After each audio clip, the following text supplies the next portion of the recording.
At the toast, with a glass of warm champagne in my hand, my son-in-law told me to hand over my farm keys like they were party favors. The violinist missed a note. A fly circled the rim of my flute. He smiled into the microphone and said, "Come on, Dad, let's do this right in front of everyone so there's no confusion. Keys to the farm, please." Before we continue, please subscribe to the channel and tell us where you're listening from. I stood under a string of cafe lights at a vineyard outside Fredericksburg, Texas, June heat pressing my shirt to my back. 140 people, including my church friends, my banker, and two of my late wife's cousins, turned toward me like sunflowers to a storm. My daughter, Hannah, in Lace and Hope, looked at me the way she used to look at me from the third base line when she was 10. Half proud, half pleading, I'd do the right thing. The problem was, Ethan had already decided what right meant. He held his hand out, palm up. "Family means sharing resources," he said. "We're building something big. Let's start with trust." I felt for the Schlage deadbolt key on my ring, the one that opens the front door to the house I built after my wife died. The house that sits on 118 acres I've paid taxes on every October since 2011. I keep receipts in a cigar box, rubber-banded by year. The farm isn't a gift. It's a pension made of fence lines and diesel and nights I slept in the truck with a calf on my lap. "Ethan," I said, keeping my voice low so it wouldn't break. "We'll talk Monday." "Not now," he laughed, and the speakers carried it. "Don't be difficult, Dad. Everyone knows it's basically Hannah's anyway." He reached like a maitre d' collecting a coat check. A waiter tripped, and a single glass exploded near my shoes. The violinist stopped altogether. Pastor Ruth shifted in her chair. My neighbor Bill put both hands on the table, ready to stand. I slid the keys deeper into my pocket and smiled for the first time that night. The weary kind of smile you use in a bank when the teller tells you your balance is lower than it should be. "Monday," I repeated. Ethan's mouth tightened. He glanced at Hannah, who wouldn't meet his eyes. He said, "Fine, Friday at 5. We'll swing by the barn." He raised his glass. "To family, sharing everything." Guests clapped because they didn't know what else to do. The DJ, a young guy in a bolo tie, looked at me and then down at his board. When Ethan walked past him to set the mic back, I stepped by and tapped the kid's shoulder. "Son," I said, slipping him a 50, "save that last bit for me." "All of it," he nodded, eyes wide. "Yes, sir." I carried a plate of brisket to a metal cocktail table and chewed without tasting. The hill country smelled like cedar and spilled wine. Somewhere behind me, someone whispered, "Did he just ask for the man's keys?" I looked at my daughter, laughing at something her bridesmaid said, her shoulders tight as rope. By the time the band eased into "At Last Again," I had stacked the insult with the facts. The deed in my safe, the taxes stamped paid, the trust Carla set up last year when my blood pressure scared me, and the simple truth that keys are not a metaphor.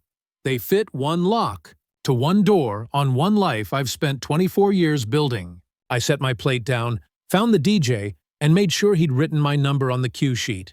The night had given me humiliation. It had also given me evidence. And on Monday, I would start turning one into the other. By Sunday morning, the vineyard laughter had drained into silence. The suit I wore still hung over the chair, dusted with road grit from the drive back to San Marcos. I brewed coffee that tasted of ash and regret. The kitchen clock my wife picked out 20 years ago ticked too loud, every second a reminder that silence can be its own kind of judgment. The first thing I noticed was the gate chain. Twisted wrong. Someone had undone it and looped it back sloppy, not the way I do it after checking the fence line. Then, on the porch rail, a florist's delivery slip. Paid, Hannah and Ethan, with my farm address. That was the same shop that had handled the wedding bouquets. They'd charged my business account. I flipped the paper over. In pencil, someone had scrawled, "Thanks for the space, E." I walked through the barn, the dust motes spinning like slow sparks. The Kubota's key was gone from the hook. My heart began to hammer in my chest. I checked the feed bins, the locks, the tool rack, everything else in place. Maybe Ethan thought he was already entitled to drive my tractor around our land. The text came just after 11 a.m. "Hey Dad, no hard feelings. Friday 5 p.m. works. Bring the keys so we can start the project." No question mark. "Just an order." Then one from Hannah. "He overdid it. I'm sorry. Let's talk soon." 3 dots of her typing. then nothing. I sat at the table, the fence repair invoice lying under my elbow. $2,160 for new posts after the May storm. Ethan had promised to pay half as a wedding gift contribution. I'd covered it instead. I underlined the date and circled it. That paper wasn't just a bill anymore, it was a breadcrumb of betrayal. By noon, thunder rolled in from the west. I stood on the porch, watching the sky turn the color of old nickel. I thought about the last storm my wife and I rode out together, how she'd whispered, "This place will take care of you if you take care of it." I'd believed her. Now my daughter's husband was trying to take the same place apart one legal thread at a time. The phone buzzed again. This time, Ethan calling. I let it ring out, then the voicemail tone, followed by his voice, too casual. "Just making sure you're ready to do the right thing. Wouldn't want any confusion later." I poured the coffee down the sink, called Pastor Ruth and told her everything. Her voice stayed calm, measured, like Sunday mornings. "Robert," she said, "you've been ambushed, plain and simple. Write down everything while it's fresh. Times, texts, receipts. The Lord likes truth on paper." I opened a fresh yellow pad and started logging.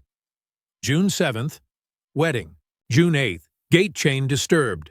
Florist receipt. Kubota key missing. When I finished, the page was full of small handwriting, neat lines of disbelief turning into evidence. Late afternoon, I drove down to H-E-B for groceries I didn't need.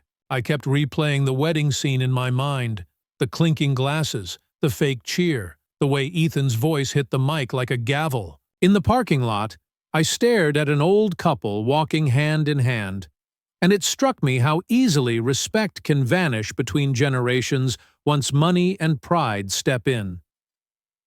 That night, rain came hard. I left the porch light burning and my phone by the window. Around midnight, I saw headlights sweep across the pasture and stop near the gate. Too far to make out faces.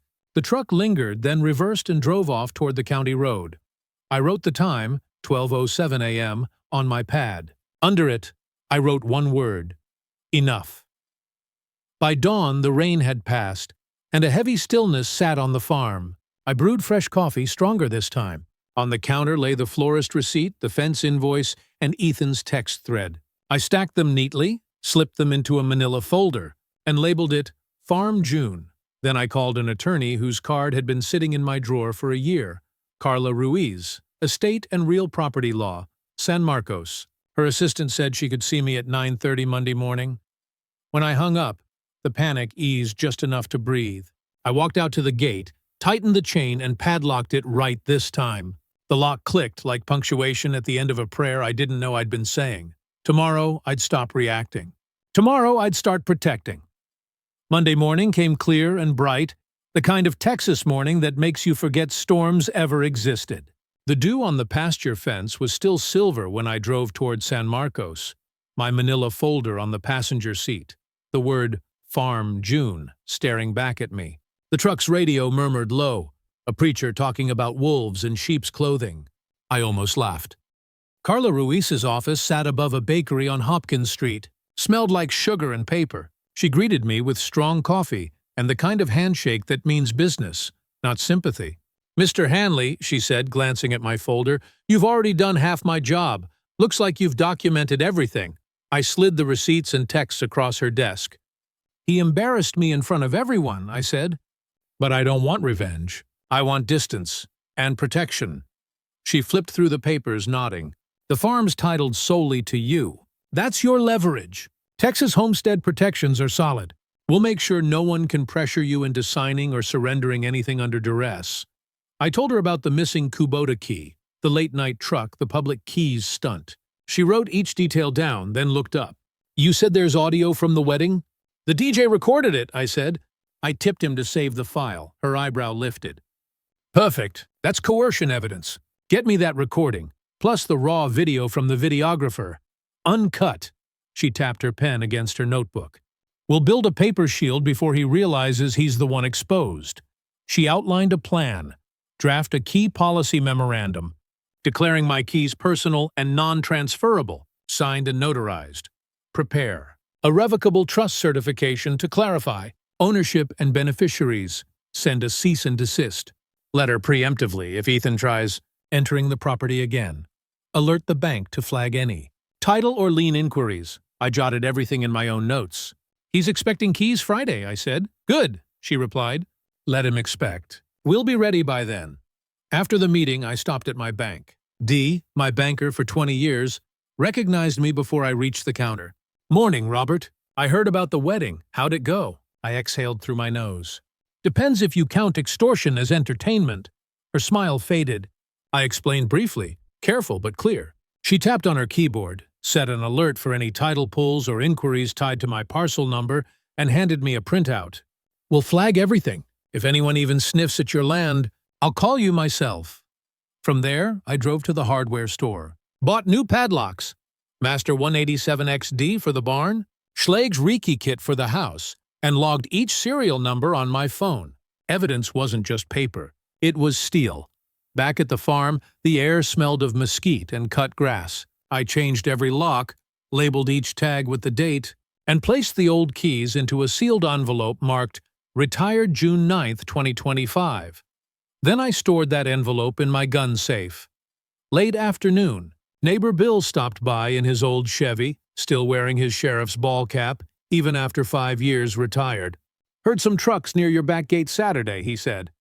You expecting company? No, but I'm expecting evidence, I said, handing him a flash drive. Dash cam footage if you ever catch them again, he grinned. Consider it done, and if they step foot on your land, I'll call it in before you even get out the door. That night, I sat on the porch with a legal pad and drew a timeline. Saturday, humiliation. Sunday, trespass. Monday, council and locks replaced. 3 days, and already the chaos was forming a pattern. I checked my messages. One from Hannah. Ethan says you're being dramatic. Please don't escalate, I typed back but didn't send. He escalated the moment he brought my farm into his toast. Instead I wrote, love you. I'll handle things calmly. Then I turned off the phone. The crickets buzzed loud enough to drown out my heartbeat. I looked at the porch light reflecting off the new padlock on the gate, the shine catching like a promise. Carla's words replayed in my mind. Document everything. So I did. I wrote down the new key serials, the invoice totals, even the time I'd switched each lock, 7:32 p.m. By the time the pen left the page, something inside me had shifted. This wasn't just defense anymore, it was preparation. Ethan thought he'd humiliated me in front of a crowd. He didn't realize I'd spent a lifetime building fences strong enough to outlast storms. And come Friday, he was going to learn that paperwork, not pride, was the sharpest wire of all. Tuesday morning I woke before sunrise. The air was still cool, and mist rolled across the lower pasture like smoke. I made coffee and opened my yellow legal pad, the one that had already started to look like a case file. I wrote across the top. Day 4. Gather proof. If Ethan wanted to play businessman, I'd beat him at his own game, with documentation, not noise. By 8 a.m., I was parked outside a materials supplier in New Braunfels that I knew from the days when Ethan begged me for introductions. His name still appeared on 2 unpaid invoices tacked to their corkboard, $18,700 and $32,400, both past due. I asked the clerk, an old friend named Rick, for copies. He slid them across the counter and said quietly, "Guess he's building more trouble than houses." I thanked him, paid for a ream of paper to make it official, and drove home. Back at the kitchen table, I stapled the statements and underlined the overdue dates in red ink. Each sheet was another brick in a wall Ethan couldn't climb. Next, I called the wedding videographer, a college kid named Jordan. He answered on the second ring. "Hey, Mr. Hanley, yeah, I remember that scene. Wild moment. Can you get me the raw audio?" I asked. "No edits, just what your mic picked up." "Sure," he said. "You want it today?" "I'll pay double your day rate if you can." He whistled softly. "You got it." By noon, he'd sent a Dropbox link. I clicked play, and there it was. Ethan's voice, booming through the speakers. "Family means shared resources. Keys to the farm, please," followed by the scattered applause and the clink of the falling glass. I saved the file in 3 places, computer, USB, and cloud, and wrote in my ledger, "Wedding audio secured." At 2 o'clock, I drove to the backfield and walked the fence line. That's when I saw it. One of the metal survey stakes had been moved, pushed 2 feet inside my property line, bright orange tape fluttering in the wind. It wasn't the wind that moved it. Someone had been there. I crouched, took photos with my phone, timestamp visible. Another breadcrumb. When I returned to the house, I printed those photos and taped them into the folder beside the invoices. By late afternoon, I decided to make my next move official. I called the San Marcos Police Department's non-emergency line and filed a trespass concern report. No confrontation, I told the dispatcher, just a record. She gave me an incident number, which I wrote neatly under my notes. I didn't need drama, I needed a trail. That evening, I emailed Carla everything I had: invoices, photos, audio links, and the police report number. Within half an hour, she replied, "Excellent. Keep collecting. He's already hanging himself. We're just giving him rope." Before bed, I went through my phone messages again, taking screenshots of Ethan's texts. One in particular stood out. "Keys by Friday, 5 p.m. We'll come through the barn gate." I zoomed in, circled it digitally, and saved it to the folder. That line was proof of intent. The night wind rattled the windows, and for the first time since the wedding, I didn't feel anger. I felt clarity. Every sound, the ticking clock, the creak of the porch boards, seemed like part of a metronome counting down to Friday. At 10:14 p.m., my phone buzzed with a message from Hannah. "He's under pressure. Don't make it worse." I typed back, "If he's under pressure, he should stop trying to climb over fences." Then I deleted it before sending. I wasn't going to let emotion write my case. Instead, I wrote one more line in my pad. "Tomorrow. Finish assembling the chain. Each link is lawful. Each link is mine." When I finally turned off the light, the folder lay open beside me, its pages stacked like ammunition. Ethan thought humiliation would break me. He didn't realize it was sharpening me instead. Friday at 5 o'clock, he'd come expecting to take my keys. What he'd get instead was the first quiet click of a legal trap, already halfway closed. Thursday morning felt like the calm before the wrong kind of storm. Humid, heavy, the kind that sits in your shoulders. My folder was thick now, invoices stapled, photos taped, the DJ's cue sheet with my number penciled beside the mic notes. Carla had sent a draft cease and desist late the night before. She wanted more: vendor contact names, bank statements showing my account balance, and any eyewitness accounts. I had them. I just needed the courage to use them. Around 10, Ethan texted, "We're stopping by in an hour. Don't make it weird." "No, please. No courtesy. Just a threat flavored as logistics." I typed back, "Do not come on property without invitation." I didn't press send. Instead, I called Bill. "Bill, he's coming," I said, and told him the time. His voice, even through a telephone line, was the sort of thing that made you feel a sheriff's presence without the badge. Calm. Certain. "I'll sit on the fence line for a bit. If they pull up, I'll get a plate number." He promised to be there in 20 minutes. I cleared the barnyard and sat on the old feed box by the door, the sun finding every gray in my hands. The gate remained padlocked with the new Master 187XD.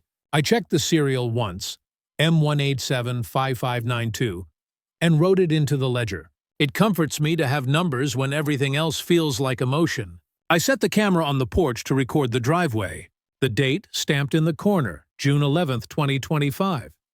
The idea of being watched now felt like protection rather than intrusion. At 2:03 p.m., a truck's shadow crossed the gravel. Bill was already there, leaning against his Chevy, hat low. 2 vehicles rolled up. Ethan in the lead, his friend Mark in the passenger seat, another truck following. Ethan hopped out in a polo shirt, the same half smile as at the wedding but thinner, like a ribbon that had been pulled too tight. He walked straight toward the barn, eyes scanning like a man who assumes permission. "Afternoon, Robert," he said, voice too bright. "Thought we'd take a look. Just need the keys?" He held his hands out like an honest man showing empty pockets. "No," I said. "You have no invitation." My voice sounded small to me, but it steadied when it landed in the air.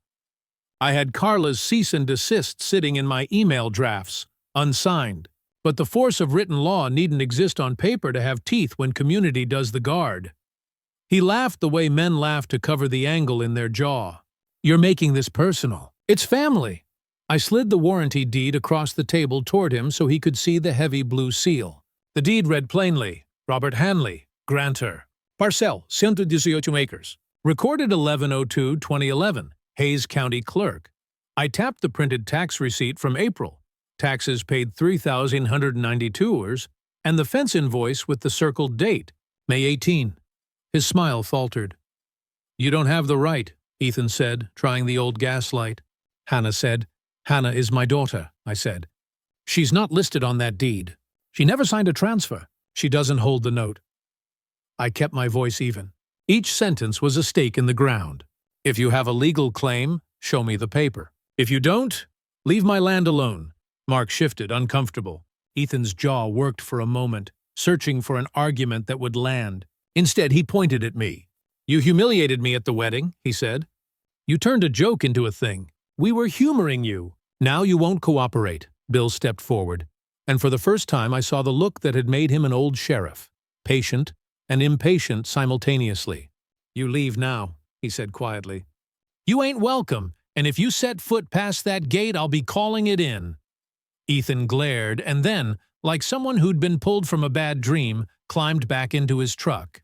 Before he left, he bent and picked up something from the gravel near my boots. An envelope, weathered, that had fallen from the back of his truck. Inside was a florist receipt, the same one that had my farm address. He scanned it, then tossed it on the table. Fine, he said. For now. He drove off with his tailgate down, a cloud of dust swallowing his figure. When the road quieted, Bill clapped me on the shoulder. You done good, he said, but his eyes weren't satisfied. He wanted more paperwork, and I did too. The problem with law is that it takes shape only when someone insists on it. We had insisted. That evening, I uploaded Bill's dashcam footage, a plate number clearly visible at 2:05 p.m., and sent it to Carla. She replied with one line, Good. We'll file if he steps over the line. Tonight, rest. Friday, be ready. I breathed in until my lungs filled and let it all out slow. Hannah called that night, voice small. I didn't know he'd do that, she whispered. I didn't scold. I told her simply, you didn't make this happen, but you can help fix it by stepping back from anything he signs. She promised she would. Before bed, I checked the porch camera and rewound the clip. There was Ethan's truck pulling away, the taillights glowing like a promise I no longer trusted. I wrote down the plate number, the time, and the sequence of events. The ledger grew thicker again. I set my phone to record and left it on the kitchen table. If Ethan thought this was intimidation, he'd learn the hard truth. I wasn't a man who let heat decide how I fought. I let proof decide. Friday would come. When it did, he would find my gate locked not only with a padlock, but with witnesses, papers, and the law standing just behind me. Friday dawned hot and loud like a kettle about to whistle. The folder on my table felt heavier, as if paper and plastic could weigh down a man's worries. I called Carla before breakfast. We're filing, she said without sugar. You keep the gate locked. Don't confront anyone. I told her the plate number Bill had captured, TXLPR 4G72M1, and she read it back like a courtroom clerk reading a verdict. Good. That goes in the affidavit. By mid-morning, she had the packet ready. The DJ audio saved to a CD, Jordan's raw audio link printed and notarized with a statement from him, the vendor invoices with overdue totals underlined, $18,700 and $32,400, the florist receipt with my address, Bill's dashcam stills, the trespass incident number from the San Marcos PD, and photos of the moved survey stake. Carla stapled each exhibit with the kind of care a surgeon takes prepping an operation. We're not here to make noise, she said. We're here to make an order. We drafted a temporary restraining order and injunction petition that read like a simple shield. Ethan Hanley is to refrain from entering, contacting or coming within 200 yards of parcel 118. Any attempt to access the property would constitute trespass and contempt. Carla added a paragraph about public coercion, how a man at a wedding microphone cannot turn a joke into a legal instrument. I signed, she notarized, and the clerk at the Hayes County Courthouse stamped it with the date, June 14, 2025. The judge assigned was Magistrate Lorna Hayes, a woman whose sleeves suggested she preferred law to theatrics. Carla said she'd call in a motion to expedite. We'll ask for a hearing in 10 days, she said. That gets us to the 24th. You'll have more than just a piece of paper. You'll have the court's weight. I felt 10 pounds lighter walking out of the courthouse. The temporary order itself is plain when you read it. A judge's name, a seal, a line that says, effective immediately. The paper felt like a hinge closing the gap between humiliation and protection. I slid the signed copy into my manila folder and put it under the old Bible on the shelf, as if that might help keep the law holy. 2 hours later, my phone vibrated. Carla's name filled the display. He filed something, she said. A counterclaim of family contribution at the county clerk. He's trying to muddy the water. I swallowed. He'd gone to the clerk and filed a loud, public claim that he'd contributed labor and funds to improvements and thus deserved equitable interest. The filing had the intended effect. Noise. I didn't reply. Instead, I opened my email and saw a screenshot from Ethan's Facebook. A short clip of him at the mic with a caption. Family means sharing. Dad needs to open up and stop hiding assets. We'll sort this in family court. Comments scrolled already. Support, prayers, and one that called me a stubborn old coot. The post had 137 likes. Carla was not surprised. He's playing to the gallery, she said. That's common. He wants public pressure on you and the judge. She told me to keep my head down, and then she told me to brace for the predictable, a violation. It happened the next day. At 9:12 a.m., I was in the kitchen sealing envelopes for some bills when I heard tires on gravel. I didn't go out. I opened the curtain and watched Ethan's truck pull up to the gate. He walked forward like a man testing the boundaries of an invisible rope. He had a clipboard and 2 men with him who looked like subcontractors. He stopped at the padlock, lifted his chin, and called out, "We're here to pick up materials. Hannah asked us to." Bill was already there, and he doesn't move like most men. He moves like someone whose job once required him to be everywhere at once. He stepped onto the gravel and called out, "You know the order, Ethan. Get back on your truck." Ethan huffed. "This is ridiculous. I have rights." "No rights here but the law," Bill said. "You got served. I watched the sheriff serve you yesterday." Then Ethan did something I hadn't expected. He shoved the padlock with his palm as if trying to show bravado. The lock did not budge. Then he turned and leaned against his truck with a face like thunder. I called Carla as quietly as I could. She answered on the second ring. "Did he step past the gate?" she demanded. "Is he on your property?" "No," I said. "But he touched the padlock and banged on the gate." Carla inhaled. "We'll file for contempt." "Bill, did you see them touch the lock?" I could hear the tape recorder in Bill's voice. "Affirmative. Got plate, got time, got his palm, got it on dashcam." Carla told me to call the sheriff's office. She began drafting the contempt application while I dialed. Within the hour, a deputy showed, took statements, and noted Ethan's truck plate. The deputy wrote down the incident number and said, "You did the right thing calling us." Ethan's violation was small, but that was the point. He'd tried to wrest authority out of a social moment and had instead given us a paper trail, a judge's order, a recorded violation, witness testimony, and a dashcam clip showing his hand on the lock at 9:15 a.m. Those were the kind of details a judge understands. By evening, Carla had filed the contempt motion and sent copies to the clerk with a cover memo outlining the wedding audio, vendor debts, the trespass report, the moved survey stake, and now the violation incident. She wrote, plain as a headline, "Public coercion followed by trespass attempt. Request for expedited hearing and contempt consideration." I sat on the porch that night and watched the sunset burn the live oaks into silhouettes. There was a strange kind of justice in the smallness of it all, how a man's small, performative showdown at a wedding had turned into the very evidence that exposed him. Ethan had wanted spectacle. Instead, he'd provided record. Boundaries had teeth now. Not just my padlock and my loud neighbor, but the law itself, set in motion by papers and signatures and one tired man who refused to trade his legacy for a toast. June 27, 2025. The courthouse in Hays County stands like a sandstone sentinel, the kind of building that remembers every argument ever made inside it. I parked my old Ford under a live oak, the air already baking at 9 in the morning. When I stepped out, I had one folder in hand. the same manila one that had followed me for 3 weeks. Inside it was the map of every humiliation and every recovery since that night under the vineyard lights. Carla met me on the steps, suit pressed, eyes calm. "Don't let him bait you," she said. "You're here for facts, not feelings." I nodded. "Facts are all I've got left." The courtroom smelled faintly of lemon polish and old carpet. Ethan sat at the far table in a light gray suit, his tie crooked. Hannah sat behind him, eyes red but steady. I didn't look at her long. I couldn't. A bailiff called the room to order, and the judge, Magistrate Hayes, entered without ceremony. Carla began, "Your Honor, this case isn't about a contract or a gift. It's about coercion, public coercion." She walked toward the bench, heels soft against the tile. At his daughter's wedding, the petitioner was humiliated and pressured to surrender control of his livelihood, his farm, in front of over 100 witnesses. She gestured for me to stand. My legs felt heavy but sure. "Mr. Hanley, please describe what happened." I spoke carefully.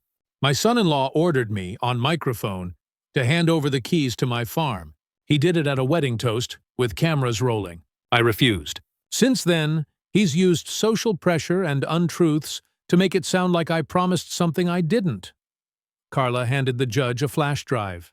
"Exhibit A, Your Honor, the unedited wedding audio." The clerk pressed play. Ethan's voice filled the room. "Family means shared resources. Keys to the farm, please." Laughter followed, then the sound of a glass shattering. I could almost feel the champagne fizz against my wrist again.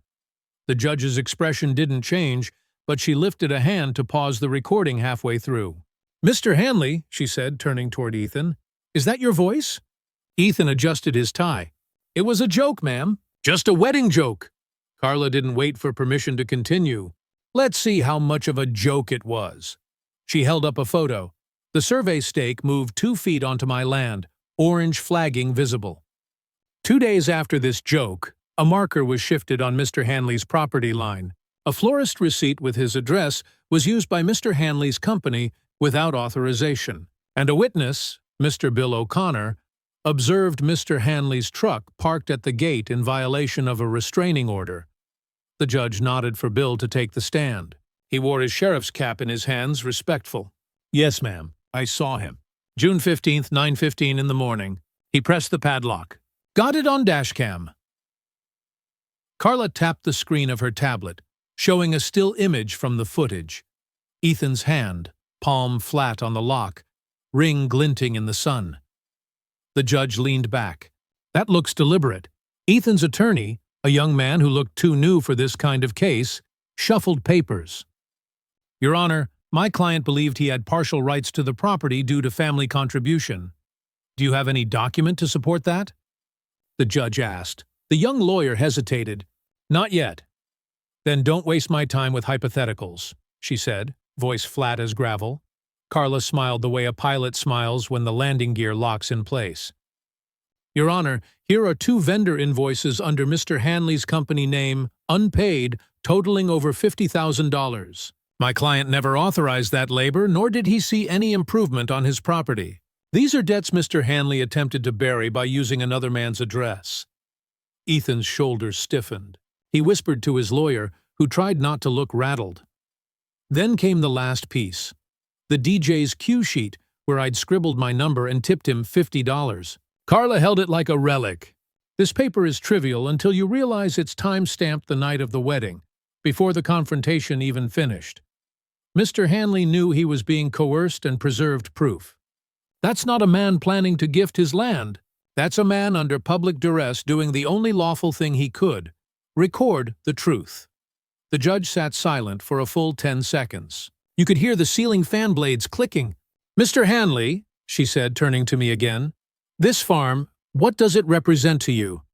I swallowed. "It's my retirement. My wife and I built it after she beat cancer the first time. When she passed, it was all that was left to carry her name. Every receipt, every acre, that's my pension." Hannah made a small noise, a sob half swallowed. The judge looked at her briefly, then back at me. "Understood." She picked up her pen, signed the bottom of the page, and spoke plainly. "The court grants a permanent injunction against the respondent. Any further contact or entry attempt will result in contempt. Additionally, This court finds the filing of family contribution to be frivolous and refers it for review. Ethan's lawyer opened his mouth to argue, but she raised a finger. No more. This is done. Carla placed a gentle hand on my arm. That's it, Robert. You're safe. But safe is a strange word when your daughter's husband is sitting 10 feet away, jaw locked, eyes full of loss and anger. When court adjourned, Ethan stood, looked at me and said under his breath, "You'll regret this." I met his eyes, steady. "No, you will." Outside, the Texas sun hit me full in the face. Carla shook my hand and said she'd follow up about attorney's fees next week. Bill patted my back, murmured, "Justice ain't fast, but it's steady." I watched Ethan stalk down the courthouse steps toward his truck, his suit jacket snapping in the wind. Hannah didn't follow him. She stayed standing by the door, hands clasped, eyes on me, the kind of look that says love's still there but trust needs time. That night, back at the farm, I opened my safe and slipped the court order next to my deed. 2 pieces of paper that meant the same thing. This land, this life, and the law that finally agreed I'd earned the right to keep both. The morning after the court ruling, the air on the farm felt different, cleaner, heavier, final. You could smell cut grass and dust baking in the Texas sun. The injunction lay on my kitchen table beside the coffee pot, signed and sealed. I ran my thumb across the embossed court stamp like a man checking that his pulse was still there. Ethan's world, however, was unraveling fast. Carla called before breakfast. "He's already made noise online," she said. "A post about the ungrateful father-in-law who took everything. Don't engage. Let the paper talk for you." By noon, the post was gone. Dee from the bank called next. "Robert," she said, "that boy tried to open a credit line using your address.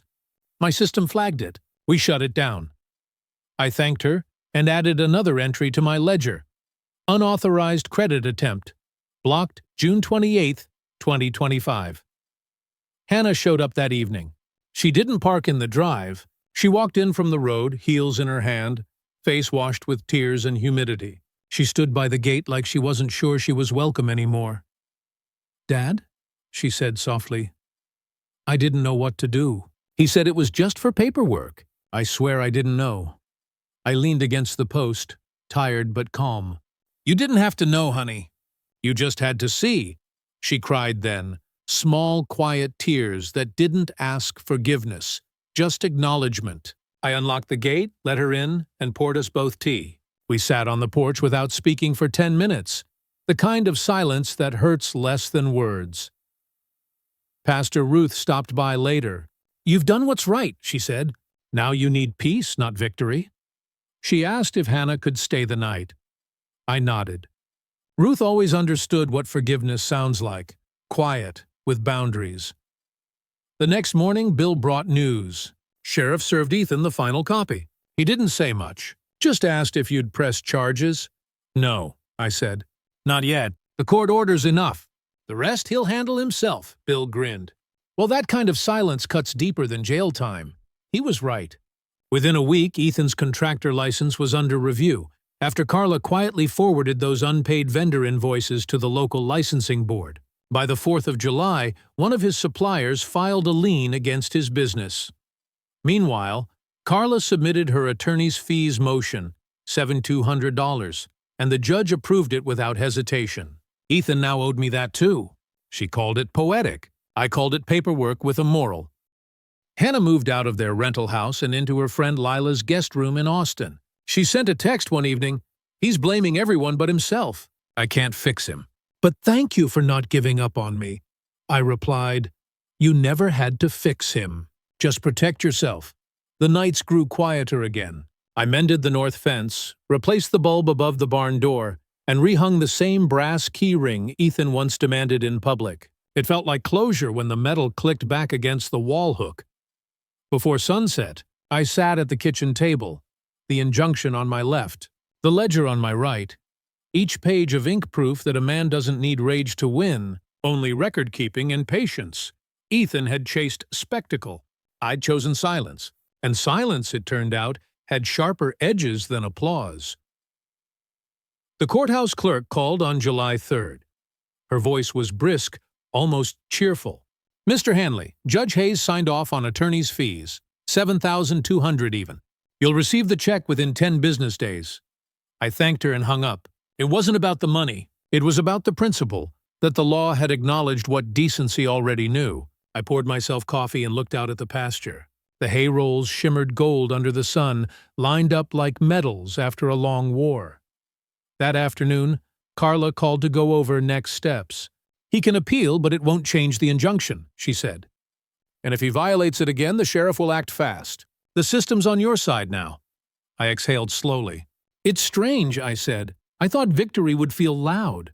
It just feels quiet. Carla laughed softly. Quiet means you did it right. Later that day, I went into town to deposit the check from one of my hay buyers. Dee at the bank leaned over the counter, her tone proud. The alert worked, Robert. No one's been able to touch your file since we flagged it. She slid a fresh balance printout across the counter. $200 checking, $120,000 CD, untouched. Looks like your farm's safer than most vaults in Texas. On the way home, I stopped by Bill's place. He was oiling his old shotgun on the porch, country radio playing faintly. Heard about the fees, he said with a grin. Justice may limp, but she gets there. Yeah, I said, sitting beside him. You ever notice how folks like Ethan think they can take what they didn't earn because someone's too old to fight? Bill chuckled. That's the mistake young wolves make. They forget the old ones taught them how to bite. We both laughed, and it felt good. Honest, belly-deep laughter that had been missing for weeks. Back home, I replaced the barn padlocks again, logged each serial number in my notebook. It wasn't paranoia. It was closure written in steel. I changed the code on the tool shed too and stored one spare key with Bill. Another copy went into Carla's office file. Everything documented. Every step. Traceable. That evening, I got a text from Hannah. The order came through. He's not allowed within 200 yards, right? That's right, I wrote back. And he's smart enough to obey it now. She sent one last message. Can I visit Saturday? Maybe just walk the north fence line like old times. I stared at that line for a long moment, then typed, North fence only. Boundaries, remember? She replied with a heart emoji, and for the first time since the wedding, I smiled without bitterness. Saturday came warm and easy. Hannah arrived mid-morning with lemonade and her old ball cap. We walked the fence line in silence, the tall grass brushing our jeans, crickets chirping like applause for simple peace. When we reached the oak at the north corner, she stopped and looked across the fields. He used to say this land was wasted potential, she whispered. I shook my head. He mistook peace for weakness. Happens to a lot of people, she turned to me, eyes wet. You're not angry? I was, I said. But anger's expensive. Justice is cheaper and lasts longer. We stood there, the wind moving through the grass, and for the first time since June 7th, I didn't feel cornered or watched. The farm had gone quiet again, and in that quiet, justice lived. Steady, invisible, undeniable. The following week, I drove into San Marcos with a single goal: to rewrite my legacy on my own terms. Carla had prepared a new version of my trust papers. The farm would remain mine until my last day. And after that, it would pass not through family hands, but through protection. Her office smelled of ink and lemon polish, the same as the first morning I'd met her. You sure about this? She asked, flipping through the pages. Once you file this conservation easement, no one can sell or subdivide your land. Not Hannah, not anyone, I nodded. That's exactly the point. This land isn't supposed to be a bargaining chip. It's supposed to feed the soil, the deer, and the people who treat it right. She handed me a pen. I signed each page carefully, initials neat. Date clear, July 8th, 2025. The last page bore the notary's stamp, the same dry crackle of permanence as the injunction that had come before it. When it was done, she smiled. You've just ensured this place will outlive all of us. Driving home, I rolled down the windows and let the wind pour through. The past month had aged me 10 years and freed me 20. The hilltops were brown from drought, but the oak line held green, stubborn like me. When I got back, I pulled out the lockbox where I kept my most important papers, the deed, the court order, the injunction, and now, the conservation trust. Each one told a chapter of the same story, not about revenge, but about respect finally being restored. Dee from the bank called that afternoon. Robert, we updated your account profile. No one can open anything tied to your name without an in-person verification. And we've added a note. Client requires dual authorization for property inquiries. Good, I said. It's not about paranoia. It's about learning once. That evening, I replaced the batteries in my trail camera and set it facing the back gate. Not because I expected trouble, but because I believed in preparation. The hum of crickets carried across the pasture, like the sound of distant rain. Later, I sat on the porch with a beer and a ledger that no longer felt like evidence. Just history. The pages had stains from coffee, sweat, and one teardrop from the night I'd first started writing. I thought about burning it, but decided to keep it. Proof that calm minds can still fight wars. Just quietly. Around dusk, a text buzzed from Hannah. He's gone to stay with his brother in Dallas. Says he needs space. I'm staying here in Austin for now. Thank you for not hating me, I typed back. I never hated you, kiddo. I just needed you to see how much peace costs to rebuild. Before bed, I walked the property one more time. The barn locks gleamed in the moonlight, new steel against old wood. I could hear the low hum of the cattle, the rhythmic buzz of cicadas, and the steady creak of the windmill turning slow. Each sound was a reminder that everything worth keeping requires maintenance, boundaries, love, land, and law alike. I went inside, closed the door, and turned the deadbolt with a soft click. The same key Ethan once tried to demand now felt lighter in my palm. Not because the fight was over, but because it had finally been settled the right way. July 10th, 2025, the morning light slid across the pasture like slow honey. The first hay harvest of the season had rolled out clean, 32 bales lined in neat rows along the southern fence. I sat on the tractor seat, gloves still damp, and looked across the land that had survived everything. Storms, grief, and one man's greed dressed as family. Around noon, I heard tires crunching on the county road. Bill's old Chevy rolled past, horn tapping once in salute. Behind him, another car slowed. A silver sedan I recognized before I even saw the driver. Ethan. He didn't stop, just idled long enough to look. His hair was longer, his face leaner. He stared through the window at the hay rolls, at me, at the land he'd once tried to claim. Then he gave a single nod, not apology, not defiance, just acknowledgement, and drove on. When the dust settled, Hannah's small blue Prius appeared next. She parked at the gate, waved, and called out, "Brought lemonade." I smiled, motioning her through. She carried 2 glasses and a jug, her steps slower, steadier than they'd been in weeks. We sat under the big oak by the fence line, same spot where we used to sit when she was little, and asked what clouds were made of. She poured me a glass and said, "He's gone to his brother's place. Says he's thinking about selling his company. Maybe starting over." "Good," I said. Starting over's the only honest thing left when a man's run out of shortcuts. She looked around, eyes tracing the bales, the rebuilt fence, the barn with the fresh locks. "It's beautiful, Dad. You really did protect it." "I didn't protect it," I said quietly. "I documented it, and when the time came, the truth protected itself." She smiled, tired, understanding. The kind of smile people give when they finally see the pattern that had been there all along. We sat in silence, the air humming with cicadas, the lemonade sweating in our hands. The farm stretched out before us, same soil, same wind, but the peace was new, earned peace, not fragile. After a while, she asked, "Will it ever be mine again?" I looked at her for a long moment. "Maybe not in papers," I said, "but you'll always belong to it. The land remembers who walks it with love, not who tries to own it." She nodded, her eyes glassy, but this time from gratitude, not guilt. The sun dipped low behind the oaks, turning the whole field copper. I thought of my wife then, how she'd once said the land would take care of me if I took care of it. She'd been right. The land had carried me through betrayal, humiliation, and back into dignity. As Hannah packed up the glasses, I turned the key in the tractor's ignition, letting the diesel hum fill the quiet. "You didn't lose me," I said softly, just loud enough for her to hear. You gave me time to protect what you'll inherit wisely someday. She froze, then smiled. That old little girl smile I hadn't seen in years.